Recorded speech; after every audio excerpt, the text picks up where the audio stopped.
Narito na ang Balitang Tomasino. Formal nang inulunsad ng Office for Admission sa OFAD ang opisyal nitong website para sa pagpapabuti ng marketing ng universidad, pati na rin sa pagpaparami ng mga aplikante ng UST Examinations o OSTET.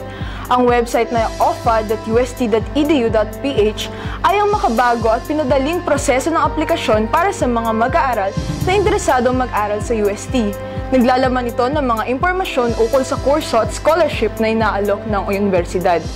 Ang grupo ay kinabibilangan ng mga mag-aaral na may abilidad sa fotografiya, computer programming, layout and design mula sa faculties ng Arts and Letters at Engineering at College of Fine Arts and Design. Ayon kay Steve Michael Moore, head ng marketing ng OFAD, ang website ay madaling gamitin at naglalaman din ng mga impormasyong dapat malaman ng mga mag-aaral ukol sa universidad. The good thing about our website is that it's very user-friendly. Okay? Hindi siya ganon ka-komplikado, especially when you navigate the website. And masaya siyang i-navigate. Manatiling nakatutok para sa iba pang Balitang Tomasino, bisitahin ang aming website sa www.varsitarian.net, like kami sa Facebook, sundan kami sa Twitter at Tumblr at panoorin kami sa YouTube.